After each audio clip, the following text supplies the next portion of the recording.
Multizan D3 D vitamini ihtiyacını tam ödəyir. Salam dəyərli izləyicilərim. Bugün dərman vasitələrinə müraciət etmədən dırnaq göbələyinin müalicəsindən danışacağam. Bilirsiniz ki, dərman vasitələri ilə müalicə baha başa gəlir. Üstəlik kimyəvi tərkiblərinə görə bir tərəfdən də orqanizmimizə zərər verə bilir. Lakin Türkiyəçarı üsulları heç də elə deyil. Bugün məhz təbii vasitələrlə bu problemdən ən asan şəkildə xilas olmağın yolundan danışacağam. Diqqət ekrana.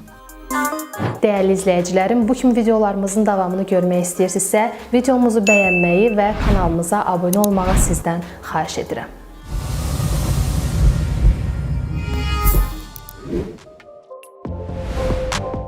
Ənənəvi tibbdə özünə məxsus yeri olan reseptlərdən danışmazdan qabaq, baxaq görək dırnaq göbələyinin əlamətləri nələrdir? Dırnaq yaxınlığındakı dəridə daimi qaşınma, dırnağın quruması, saralması və daha sonra soyulması, parçalanması, ayağın dərisi qabalaşmağa, soyulmağa və qurumağa başlayır. Göbələk infeksiyası olan nahiyədə şişkinlik, barmaqlar arasında çatlar və yarılmalar yaranır. Dırnaq kökünün qabalaşması nəzərə çarpır.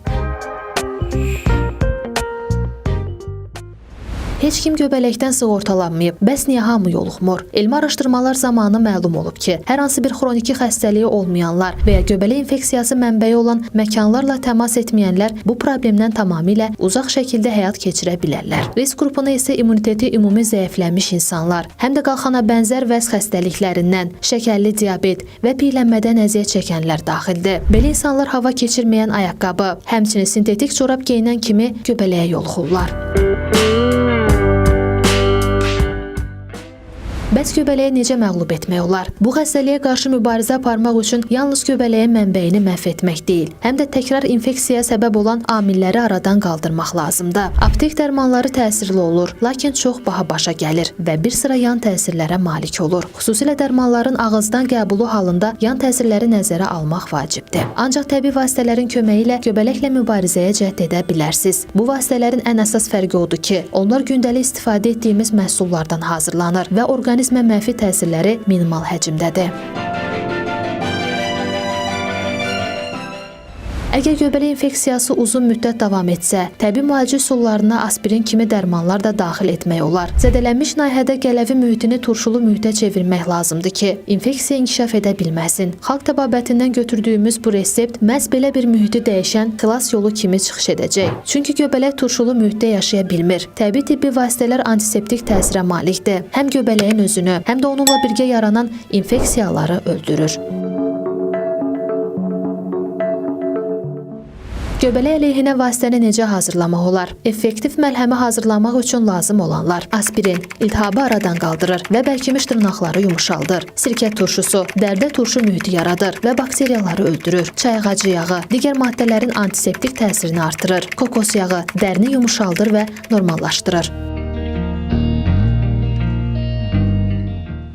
Hər biri 500 mg olan 5 aspirin tabletini əzib toz halına salın. Tozun üzərinə bir xörək qaşığı sirkə turşusu əlavə edin. Yaxşıca qarışdırın. Bir xörək qaşığı çay ağacı yağından, bir xörək qaşığı kokos yağından götürün. Bunları da qarışıma əlavə edib qarışdırın. Qatı bir məlhəm alınacaq. Məlhəmi gündə bir dəfə zədələnmiş nahiyyə çəkin. Bir neçə saat qalsın. Sonra ilıq su ilə yaxşıca yuyun. Göbələyin əlamətləri yox olana kimi müalicə kursunu davam etdirin.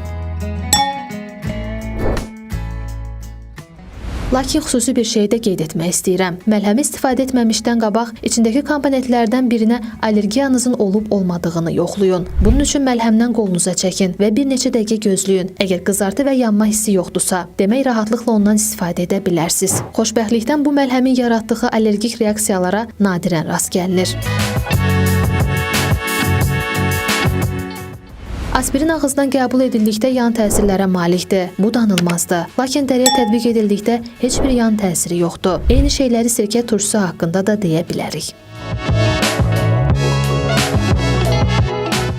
Yəqin ki, hamınız bilirsiniz. Bir dəfə də mən xatırladım. Məlhəmi nahiyyə çəkməzdən əvvəl ayaqlarınızı qara yağlı sabunla, yaxud da ki 72 sabunla yaxşıca yuyun. Qurulayın, sonra bu məlhəmdən istifadə edin. Bəs siz, dəyərli izləyicilərim, göbələk əleyhinə hansısa bir təbii vasitədən xəbərdarsınızmı? Bu problemlə qarşılaşan zaman nələrdən istifadə etmisiniz? Videomuzun şərh bölməsində fikirlərinizi gözləyəcəm. Bu Bugünlük də bizdən bu qədər. Bu kimi videoların davamı üçün videomuzu bəyənməyi, paylaşmağı və Bir Bax YouTube kanalımıza abunə olmağı unutmayın. Bizi həmçinin Facebook və TikTok hesablarımızdan da izləyə bilərsiniz. Bir Bax yazıb axtarış verməyiniz kifayətdir. Növbəti videolarımızda görüşənədək hələlik.